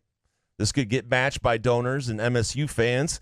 This would instantly make Tucker one of the biggest, best brands in college football and would be the player-first coach. It would secure his own job and long-term earning potential, probably earning him more money in the long run. It would place MSU at the top of the conference for NIL. I don't know that it would. $3 million a year added to what MSU is doing might not put them at the top of the conference, but it would be significant. There's no question. I just don't know that coaches are actually able to do that. Like Mel Tucker's wife would be like, "I'm sorry, what? What $3 million?" What you would have to do here is, if you were Mel Tucker, you'd say, "I'd like to restructure the contract so that the two guys donating money to me aren't donating money to the contract." So that Ishbia, and again, Mel Tucker's not going to knock off $2.4 million a year out of his contract. But if you did that and you said, I want to restructure this deal with the understanding and that those guys are going to give that money to NIL, to collectives and St. Andre and Ishbia, that would be the way to do it. It's not going to happen. But you're right. I mean, all these coaches are complaining. Jim Harbaugh was complaining the other day about players need to get paid and all this stuff. There will be so many cuts, so much bloodshed in college athletics if they try to pay players, they get rid of Title IX, or they change. I mean, colleges spend all the money they get right now. Now, do they spend in excess to some degree? Yes, college athletic programs do. But the easiest, quickest, best way to create a little bit of a pot of money for athletes and how it would get dispersed, you might have some Title IX issues we'd have to see on that, would be to cut all coaching salaries from 7 and 8 figures to 6 figures. Have guys making $800,000 instead of $8 million, And you may act like, well, these guys will walk away. Well, so fucking be it. There are lots of good coaches out there. Eventually, the market will reset itself. If you just did that tomorrow, nobody wants to get rid of Nick Saban or their coach or success. But if you did that tomorrow and you just took a stand nationally and said, we're done with this, we're going to put that money in other guys, other resources into our players. That would be a way to if you wound up having to pay the players as employees, and we'll see what courts say over time and things like that. That would be one way to find the money to help do it. But I don't. I went off on a tangent on. I know. Are we on the same question still? I apologize. Yeah. Sorry. Yeah. Nick Stenholm next. Can we have a moratorium on blue wall talk for the remainder of 2023? Nothing the MSU fan base does plays into the little brother more than crying and whining about media coverage. He's not alone in feeling like this. I've heard about this. I've heard this from other people, and I understand it does play into that. There's an argument for that. I also understand the frustration behind it, but Nick has a point here. I don't know if we're going to have a moratorium because we're still going to read whoever's Twitter questions and hot takes are there, and there are going to be some. I don't think the blue wall is going away because I also don't think the Free Press and News are done writing columns. They're going to piss off MSU readers. And I have to use this drop. Welcome to the blue wall. Sorry, I can't ban it. And also, but if you want to take a bite out of the blue wall, get yourself a blue wall groovy donut. All right, so they will do this for you. You can get a little blue wall on a donut, any donut of your choice. They'll put the ice and they'll custom make it for you. Go to groovydonuts.com or call Monica and Andrew. 2 locations, Lake Lansing Road in East Lansing and also in Williamson. They're open 7 a.m. to 1 p.m. Thursday through Sunday. Get your blue wall donuts. Get your tailgates ready. Start thinking about, you got 4 straight home games of Michigan State football. A lot of tailgating ahead. Make Groovy Donuts part of your tailgate. Again, groovydonuts.com. Mr. Benjen next. Isn't TV creating a future where the few biggest weekly college football games will get huge ratings, but the rest that are only locally interesting will see declines? If they're not as visible, I don't know if they'll see declines in eyeballs. But yeah, this is the problem. They're creating a system that's much more NFL-like in some ways, and I don't think it's the right move. I don't think it is. I like the sport less today with the direction it's going. Doesn't mean I'm going to stop watching it yet, but there will be a breaking point for me. And I'll tell you this right now. Lots of people are like, well, they should get rid of Title IX, which is hard to do. And so you can pay players and, football should break off from these other sports and all this stuff. That is my breaking point. If football does not have football and men's basketball, part of their purpose is funding the rest of their athletic departments, is creating opportunities for their fellow student athletes. The level of play isn't high enough on its own for them to exist. We can watch the NFL. We can watch the NBA. We all love it because it's our individual teams and all this stuff. But if they lose part of their purpose, that will be my line. I will cover it for work, but I will have zero interest and zero watching anywhere. And I think there are a lot of people like me. There are a lot of people that will be really annoyed by it becoming strictly business and less affiliated with the college or doing its part for the university. I think that would be a really horrible move across the board. Mr. Benjen, up next. I'm the sucker who bet on every college football under this weekend. Will you donate to my GoFundMe next week? How much did you put on each game? I hope it was small. I thought about doing this too, like just putting $1 on every game and seeing where it. Is that right, Stout? $1? Bet a Coke or something? Bet me $5 on every game, see where it goes? I don't know. I don't know. Just seems like $1. Yeah. The dollar's low. I'm a degen, so don't listen to me. $10 on every game, I think, is reasonable. Because the thing you have to be careful of is you don't want to have a weekend where, because even if you lose 10 more games and you win, you're only down 100. That's not the worst case scenario. So $10 seems like a reasonable test. Munfield Keg next. The addition of college football player props on the gambling apps last year made me watching a 5-7 team or season bearable. I know the defense was historically bad last year, but I feel a defensive TD coming Friday. Am I crazy? You've got a couple quarterbacks who aren't pinpoint passers that could get behind in the game and have to throw. I think there's absolutely possibilities for a defensive touchdown. It's not a bad play this week. Mojo Jojo. Jason, did you hear a handful of network shows made a deal to keep the cameras rolling? The Equalizer will be back. I don't even know what this Equalizer is. Oh, shut up. Queen Latifah, that bullshit show. I don't know. 50 million people can't be wrong. By the way, Equalizer 3, the real deal, Denzel version, which is awesome.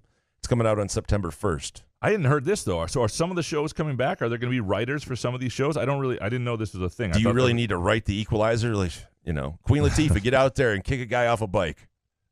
It looks natural. What are you, 60? Mojo Jojo. Graham, does Mel regret his contract amount? Would he be willing to restructure like Brady used to? I doubt he does. I mean, no. If there's anything Mel doesn't regret, it's $95 million. Would Mel, coming from Colorado, I understand he had Michigan State pretty much where he wanted him contract-wise. Would he have turned down $6.5 million? Michigan State was making, what was he making, about $6 anyway? At Colorado? At Michigan State. I understand. Okay. That's what he got at MSU. I thought it was $9.5 million.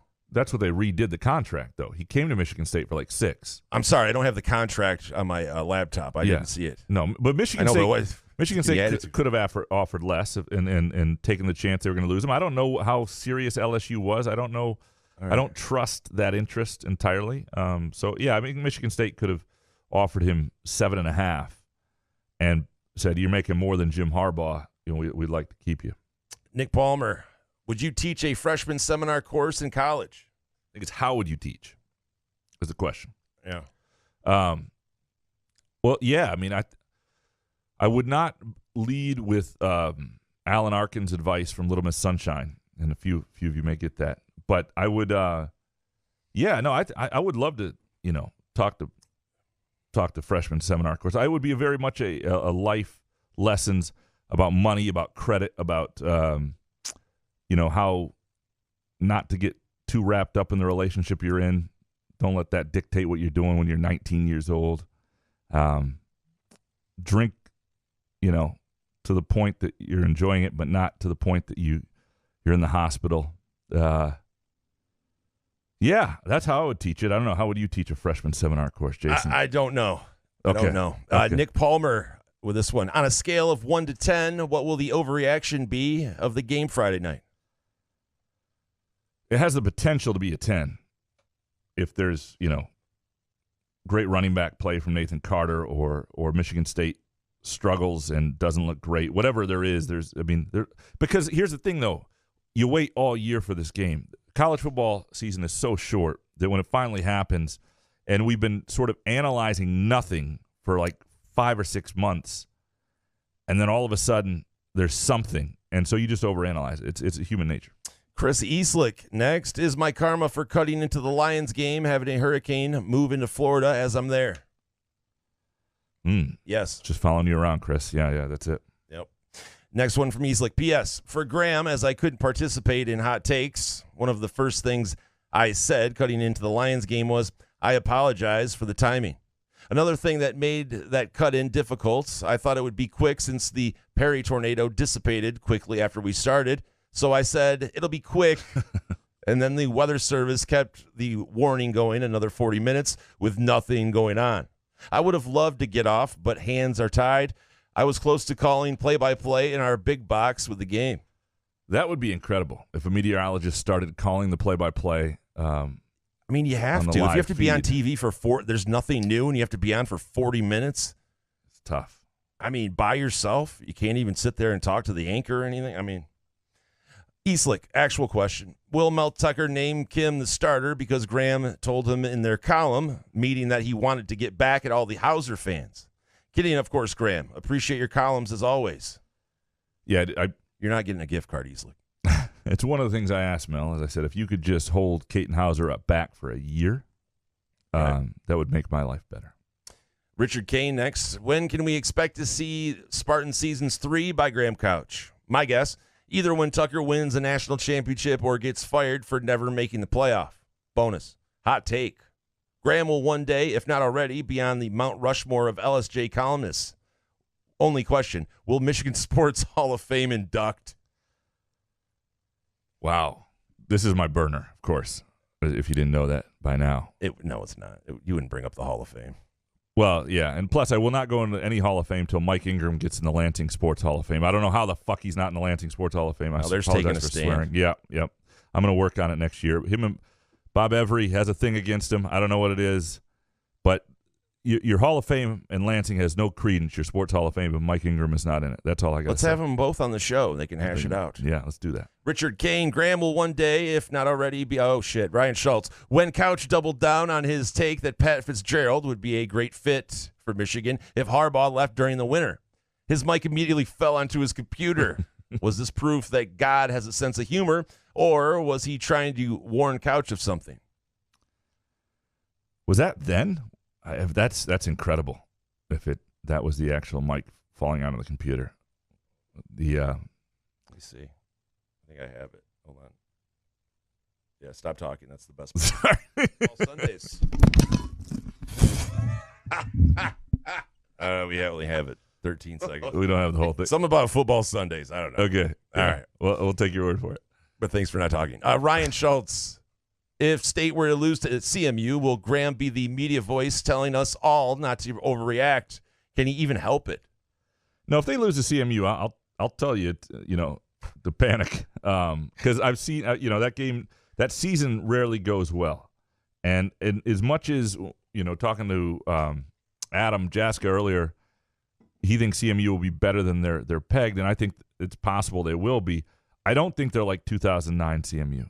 And so I think if Michigan State loses to CMU, not only are you looking at a hard year moving forward, but that's also another loss on the schedule. Like the odds you're getting 6 wins, it's bad all the way around. I mean, obviously seasons can turn around and all that, but yeah, I would not tell you you're overreacting. Matt C., why do coaches have weekly press conferences if they never say anything useful? Wouldn't the media's time be better spent figuring out what Matt Weiss did?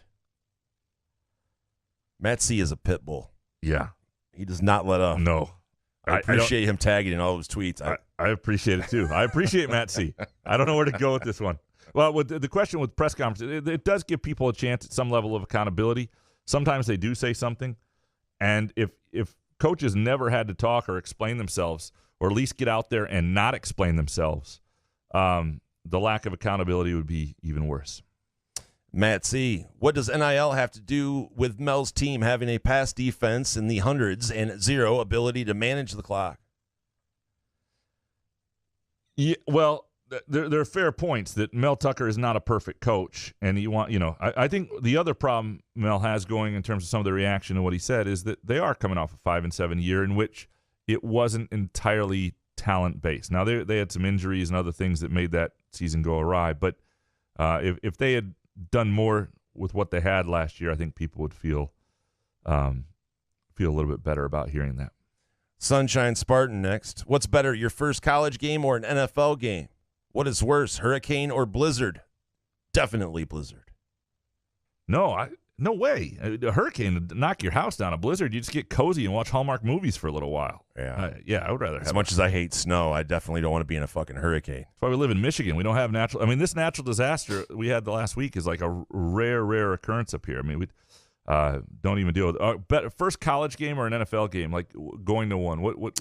I mean, it depends on what you're looking. I mean, there can be certain college games you go to. If you go to like Bama, Auburn, or something, and NFL game when we went to the Bears game last year, I mean, it was awesome. So I don't know. It's just personal preference, probably. They're very different experiences. I mean, that's the other thing. Like an NFL, I mean, there's a college game to me is there's something about the excitement and pageantry of it that would probably be it. Gunson legend next. Jason and Graham, with the success of this show, do either one of you guys have an agent? If we did, he'd be fired. If not, you should seriously think about hiring the Medawar Jeweler ladies agent.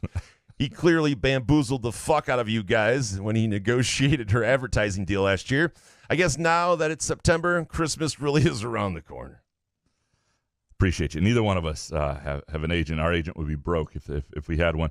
But speaking of great advertising deals, Front 43 and Cask & Company this Thursday night, game day eve for Michigan State, but there will be college football on, has Taste of Colorado Pint Night with Oscar Blues Brewery and Avery Brewing Brewery. Fuck, we'll fix that in post. But with taking over their pints, some great other beers. Cool night just to get together with people. 5 p.m. until supplies run out. College football on the screen. Good beer from Colorado. Cool thing at Cask and Company and Front 43. That's just north of Frandor near the East Lansing border on East Saginaw. Let's take a really quick break. We come back. We'll get back into your Groovy Donut Twitter questions. Couch in the Rube.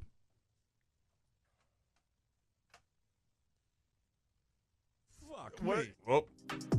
Wherever you are on your cannabis journey, let Sky Mint Premium Cannabis be your guide, your friend, and your place. Whether you're curious about cannabis or a seasoned connoisseur, Sky Mint's knowledgeable staff will help you with a vast selection of products to choose from to fit your needs. Sky Mint believes access to the best cannabis helps people do good and feel good, so they grow it right here in Michigan, giving you high-quality, locally grown cannabis at highly accessible prices. Visit skymint.com for special offers and location information throughout Michigan, and use the promo code CouchAndRube20 for 20% off your first visit. Sky Mint Cannabis. You'll love this place. Firekeepers Online Casino and Sportsbook is the site to play. Get your Vegas on right now from your phone, tablet, or laptop. All the hottest slots and tables, plus sports betting featuring in-game wagering. Go with the name you know. Firekeepers. Get your first casino deposit and sports wager matched up to $500 each. Visit firekeeperscasino.com to download the mobile app today. Terms and conditions apply. Must be 21 or older and located in Michigan. Gambling problem? Call the Michigan Problem Gambling Helpline at 1-800-270-7117. Come enjoy irresistible, award-winning, handcrafted donuts and locally roasted coffee at Groovy Donuts. Surprise your family or coworkers with special holiday designs and flavors, or put the perfect finishing touch on an event with a custom order. Birthdays, weddings, gender reveals, our friends at Groovy Donuts are your answer. Experience the Groovy Donuts difference for yourself on Lake Lansing Road in East Lansing or in Williamston. Get more information or place an order at groovydonuts.com. Find Couch in the Rube podcasts on Spreaker, iTunes, iHeartRadio, Spotify, YouTube, Facebook, Google Podcasts, CastBox, and the Rube's favorite podcast addict.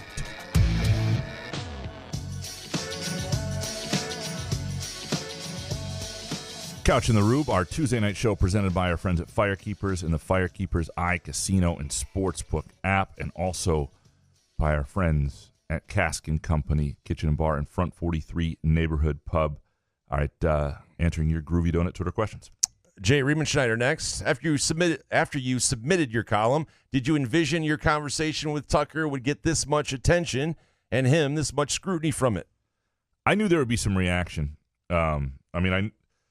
Because he said things that he hadn't said before, and he said things that I knew would touch a nerve with some people, or at least alarm some people, or at least be interesting. So, yeah, I mean, I didn't know it to the degree, but it's gotten a fair bit of reaction. But, yeah, I figured because what he said was, look, I was glad he said it because it gave me stuff that he hadn't said before. But, yeah, yes is the short answer. David Cox next. The Weasels lost to TCU. They struggled to beat the Spartans at home with a subpar QB and tons of injuries. Their quarterback is nothing special. Why on earth are they any better than MSU or OSU this year? I just think they're more solid up front defensively. Proven running back, couple proven running backs. I'm not talking about Michigan. And I think you'd rather have their quarterback situation than Michigan State's going into the season. Doesn't mean that Noah Kim or Caton Hauser won't change that. And I don't think J.J. McCarthy is a proven star. I think he's a good quarterback. He's okay. He hasn't proved he can win a game for them yet, really. He's done that. Well, against Ohio State, he was really good. Struggled against TCU, no question. But, this is a big year to find out if he's just, an okay guy who you can get the job with, you have a great team around him, or if he's actually a guy. And we're going to find out. Lance Romance next. With the inclusion of alcohol sales at Spartan Stadium, how will the athletic department and university be tracking sales versus arrests? That's a good question. I mean, I don't think I don't know if they will be tracking arrests, but it's something that certainly people like the Lansing State Journal should, if there's an uptick in, incidents and things around campus or incidents at the stadium or, The fan experience can't get worse. That's the only way it's a problem. If the fan experience becomes an issue, then no matter what, I mean, this is a considerable source of revenue, I think, and I think so. It's a smart thing to tap into, unless it really damages the ability to have a family at a game and enjoy the game. Professor next. Bazooka to the head. Who throws more passes as MSU quarterback this season? Do the combined quarterbacks have a better statistical year than Peyton Thorne last season? Bazooka time. Bazooka to the head, I would take Noah Kim, but I would not feel good about my head. But it wouldn't surprise me. And I will say the combined have a better statistical year than Peyton Thorne. I think the odds are probably yes, just because I think it could be a tough year for Auburn, too, and there are a number of other quarterbacks competing for his job, and so I don't know that he'll have that job all year. Professor, MSU's best unit will be? It should be the defensive front. I would think the interior defensive line will be the best unit. Shep next. Do a Twitter poll, or better yet, ask the LSJ to conduct a poll of MSU alums. Choose only one. Number 1, MSU goes all in on NIL and paying recruits to be elite in football and basketball at the expense of all other sports being average at best. 2, status quo for NIL in football. Keep spreading resources around to keep up the facade that Olympic sports matter and accept that the ceiling for football is Iowa or Wisconsin. Who knows what happens to Hoop after Izzo retires? More than 80% will choose option 1, guaranteed. Which means MSU's a football school if they did. Because ultimately, I think, trying to, and you're right, the Izzo dynamic in basketball, because MSU may struggle again in basketball at some point, and it's unavoidable, just because there's still a one-coach program, although it's a one coach who's been around for a quarter century at this point. That's a good question. What would you choose, Jason, between the idea of paying recruits to be elite in football and basketball at the expense of everything else, or status quo in football? And Iowa and Wisconsin aren't bad. Like, if you're Iowa, Wisconsin, Michigan State, if you're that tier, that's not a bad existence either. I'm in on number 1. Are you? Okay. Either we do it or we don't. Okay. I don't know. Chris King next. Do you get the vibe from those around the program that they are way more confident about this season than the fan base? It just feels like they have that chip on the shoulder again, and they have really transformed that roster in regards to size and speed. I really see 8-4 this year. Yeah, I don't know. I mean, I've seen teams be confident that sucked, and so it's hard to really get a sense of it. I don't think they know. I think they've been rightly humble about themselves. I think they're hopeful, but humble, and that's probably the right. I mean, you approach. have to be positive for the season because you never know, and yeah, so and you get a real answer out of it. Yeah, and I think they probably do have some. They do have some guys they think that give them a chance, but there's a lot of unknowns too. AI God next. Why are we so quick to discredit MSU's 11-win season just 2 seasons ago? Feels like Mel gets zero credit for it. Was it really 100% all K9? No, it wasn't. I mean, Mel Tucker, the culture they had built, that game at Miami, the way they finished that game. I mean, look, Kenneth Walker was a big part of it. That receiving duo, when they were healthy, was a big part of it. But the defense, I thought, was as good as you can play a bend but don't break defense until they broke in November. And the offensive line was okay-ish. And I thought they got the most, they maximized themselves that year. And Mel Tucker should get as much credit for that as he gets criticism for last year. Witty username next. So, if a chunk of MSU's fan base wants to fire assistants while the program is growing, should a head coach not hire the best and brightest when initially hired, knowing he will have to sacrifice them while the team still stinks? Well, I mean, he doesn't have to fire them, nor does he have to sacrifice them. But I understand what you're saying. The idea is if no matter what, when you start a program, you're going to struggle and people are going to hate your coordinators. So why hire great coordinators? Because you're going to fire those guys before you're ready to win. I get what you're saying, and there is some point to the idea that when you're building a program, people are going to be frustrated, no matter what, with your assistant coaches at times. It's time though for the defense to look a little like something though. Nestle's Quick Hotel next. What's MSU's first play from scrimmage Friday, and why is it a run up the middle for 1 yard? The only reason there would be no boos on a 1-yard run up the middle. Is people want it. I don't think anybody would disparage them for turning around and handing the ball off to Nathan Carter. People want to see him run. Fullback dive. Take a knee. Ken Shu, how is CMU expected to do in the MAC? 4th in the West, as Adam pointed out, and they're not supposed to be especially great. They do have a decent defense, and the MAC more than any league is just complete parity. Now you can get a really bad team here and there and stuff like that, but will they win the close games? I don't trust their quarterback play, but they do have a couple guys who can run it, and one guy is pretty dynamic in that sense. JD, why did Sharon Moore get suspended? That has not been covered up, though. I don't think by the blue wall, as people would say, the blue curtain. God, I just called it the blue wall publicly. What was the Welcome actual to the thing? blue It was wall. just it was related to the recruiting violations, correct? It was all. It's all part of the stuff that the recruiting violations. I'm pretty sure. Yeah. Nothing separate from that. So it's just part of the Jim Harbaugh, recruiting during the COVID dead period stuff. JD, next, where do MSU's offense and defense need to rank nationally this year for you to feel comfortable with these coordinators moving forward? It's not about rank as much as it is like just how it looks, right? I mean, we know an offense that looks functional, that feels like they're getting the most out of their guys. Yeah. And it doesn't really. I mean, you can have a number of teams who are better than you, worse for you. That's a variable that's not controlled by you. I think it's just constant boneheaded plays. If one here and there, it doesn't matter, but just constant. Bo McJunkins, do people not realize every coach across America is complaining they're not getting enough NIL? Mike Valeni knows this too, but don't let that get in the way of being outraged for ratings.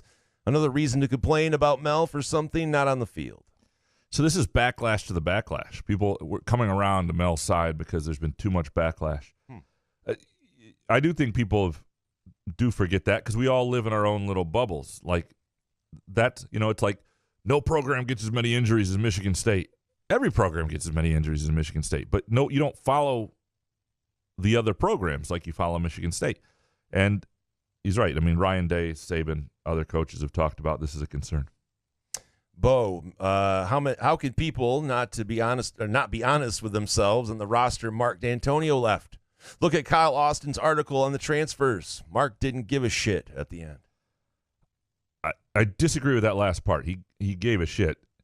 They ran a little out of steam on recruiting front. Now, he thought he had a team. He thought he had a squad in 2019, and it didn't pan out. But Kyle Austin at M Live, it's a good article to look up because he did do something on the 47 transfers from Michigan State playing in other college football programs this year. And some are decent programs. Some have had good careers. There are a lot of guys at sort of the mid-major level, though, and that it's a little telling. Jack Hagala, what's the key to getting a real job? I mean, seriously, what do I have to do? I'm a reliable 25-year-old with good experience. Do I need to start selling feet pictures? You got nice feet. I mean, some of that stuff on Instagram or whatever, I think that does do what well. What Instagram are you on? I look at a lot of feet. Dudes' feet. And thighs. That's my thing. That's all your Instagram is? Yeah. You don't even want to see my TikTok. It's all inner thighs. Sorry. She's fix that pose. All right, lads. The worst. Oh, no. So to Jack's question, and I've had conversations with Jack before, so maybe we should talk a little off air, so to speak, because I don't know exactly what you're hoping to grab right now, hoping to get money career-wise in terms of what field and if it's still what we talked about before. And what did you guys talk about before? Well, it was the massage industry. Oh yeah, spot. No, but check out my feet, bro. We'll get into that. Yeah, you got to be persistent, stay at it. Find something you're really good at, and sell people that you're really good at it. But if it's the business I think you're in, and a little more in the media business, and too, that's a trickier thing. Start a podcast. Yep, it's lucrative. Mr. Neurotic, who is CMU's most interesting player to watch for? Bert Emanuel Jr.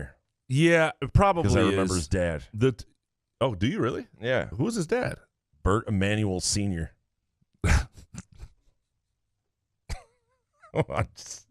Well done. I'm the Rube. No, sorry. No, I mean he is an explosive player. Oh. I do think I'm curious to see the backfield that Adam Jaska just described as perhaps better than the NFL running back they had last year. When was he on? It feels like 4 days ago. It was. It's a long show. Neurotic. Does bookmaker Graham want to give me a player odds on the leading rusher for MSU that isn't Nathan Carter? I'll happily buy you an American Stout now in exchange for the chance of more money in November. Well, I would take an American Stout from me anytime. Tim Stout. What would the odds be? A different leading rusher? I mean, if you got like 6, I mean, Jalen Berger could be at, they probably get 3-1, 4-1. The problem is I do think it'll probably be Carter, but the running back positions where you can get an injury and boom. So you can't make the odds too long. I give you 4-1 odds. I don't know what that means, but I'll just buy you 4 beers and if it goes that way. Couch on fire next. If David Stone is the kind of player Tuck thinks we need to compete, then is not signing him a sign we're still quite a ways off. No, because he's just one kid. And, you don't know. Every kid is different. And it may, So, I don't think that. And I think he really did like what Michigan State had to offer. I think he did like the coaching staff. I think he liked Mel Tucker quite a bit. They just didn't get him. And maybe it is true that if you have an awful lot of NIL money and you've also got kids who like you, that would help. But I think Oklahoma was the choice for him for a long time, and he went where he wanted to go. Couch on fire. Would Northwestern have fired Fitzgerald if they had gone 11-1 last year instead of 1-11? You think they would have or no? No. I'm a little torn on that, but it would have been a close call, but no. Yeah. 11-1. Fart Soup. Have you ever thought, man, I'm too fat, so you start to count this is for you. Man, I'm too fat, so you start to count calories, but after one day of counting, you immediately yell, fuck you, calorie counter. Then you tell your wife this is bullshit, and then immediately think about how bad you want ice cream. Were you in my kitchen last night? I was to say, that was Graham's last Thursday, right? Boy, this is yeah, no doubt. And ice cream. I mean, see, I'm mad you even brought up ice cream right now because now I'm thinking about it, and I might swing by Quality Dairy on the way home. But you know what I won't get at Quality Dairy? Is a donut, because the difference between Groovy Donuts to Quality Dairy Donut, and look, I'm not somebody who's that picky with food, but the difference is, I'm telling you. You've had too many donuts, mate. Fart Soup. Hypothetically, if one were sitting in the upper deck of Spartan Stadium, would Jason's mule be visible as he streaks across the field? Absolutely not. If I had a decent-sized mule, I wouldn't be doing this podcast. You know that. Dark Antonio. All right. Did your Tuck and MSU have to be good in 2024, then compete with Ohio State, or for the Big Ten title in 2025 stance change now that the conference will be much tougher? No, because it doesn't change anything for Michigan State. If Ohio State is the top of the league, right? So if they should still have to be good in 2024. It doesn't matter what's around them. And then the idea that they should be able to compete with the top of the league in 2025. You're not going to be better than Ohio State just because USC and Oregon are coming in. They should have to compete with those teams, and by 2025, or at least we'll know it. If at that point, if they're not quite there, I don't know what you do. You're not going to fire like an 8-4 Mel Tucker who doesn't quite get the program there and has 5 years left on his deal, right? I mean, so, but I think that's when it's really fair to judge what the ceiling is with him. Some dude next. We're going back to court again, boys, but this time the Rube has to take the stand and Couch asks the questions. All right, here we go. Okay. Rube, did you or did you not admit recently that we should be optimistic about the Detroit Tigers' future moving forward? You don't remember a lot of things on the show, but you did. I totally remember that. I know I got a little too Peacock? Tony Dombrowski enthusiastic about it, but I really think that there's a core group of guys. Casey Mize is throwing again. That's a good sign. Hopefully he'll be back ready for the year. Reese Olson has looked good. Just needs some bullpen help. I just think I don't know why that they waited so long to bring up Meadows, and Colt Keith is still down there. And I listened to Scott Harris today, and he's like, oh, you just have to. He mentioned the P word, fucking patience, which Tiger fans don't want to hear, but I get it. I just think there's a lot of upside with Scott Harris and this team right now. I think they're going to be more competitive than they were this year. So, all right, next from some dude. Oh, there he is. Rube, would you agree that all or most of these players that are included in the core of this team that we are encouraged about, Green, Torque, Reese Olson, Kerry Carpenter, Manning, Skubal, Mize, Parker, Meadows, and Colt Keith? Yeah, right? I mean, that's... I don't know. Now I know what you go through. We had to go through 2 of those. Sorry. I think that might have been one question I did too. All right, let's do the next one. All right, some dude. I am officially... Oh, this is him? Okay. Yeah, I'm officially not an Alavila fan, but it struck me recently, and according to my research, all of those players were either acquired or drafted by him from 2015 to 2022. Is he really Mr. Total Ass, or did he do some okay things along the way? I think he's Mr. Total Ass, but I mean, so he hit on a couple picks. I don't know. Where should we? I mean, this team was set back. Do you agree? Yes or no, some dude, by Alavila. Therefore, if you're setting my team back, you fall into the Mr. Total Ass category. I don't know if we're not at Matt Millen level, but we're getting there. He was a bad GM. There's no question. Right. About it. I mean, yeah. Steve Beckman, what was your favorite moment of the summer? What's your favorite moment this summer? Watching Jordan and his now wife getting married. We hung out. We did a bunch of different stuff on the Wednesday. We went down and watched him get married at Berkeley. It's wild that he and I are both married in 2023. It's fucking bizarre. That is. So it was the moment of the summer. 2 guys who never thought they'd be married. No. Yeah. No. I'd have to say it's between Wimbledon or Paris up there. That trip was pretty cool. Let's lose them. Let's get in the car. Marquette. Otherwise, is it? How about you? Mackinac Island. Okay. Pretty much. I don't remember. Yeah. Gotcha. Yeah. Jerk guy. Does Jason have hippopotamolosequipideliophobia? And have you ever suffered with cacophilies? So he misspelled the hippo word, but then he's banned. It refers to the phobia or fear of long words. Ah. And then the second word is, now please don't be it so awful. And I Google this and it comes up with some awful thing in my... What, cacothes? Yeah, I just don't need it to just don't put naked in front of it. Naked cathethes, yeah. An irresistible urge to do something inadvisable. Yeah, I'm glad I didn't put anything so really... like masturbation. Right, yeah, something really bad in there. Jerk guy. If Mel Tucker doesn't go to a bowl game this year, is he done at Michigan State? No. Yes. Okay.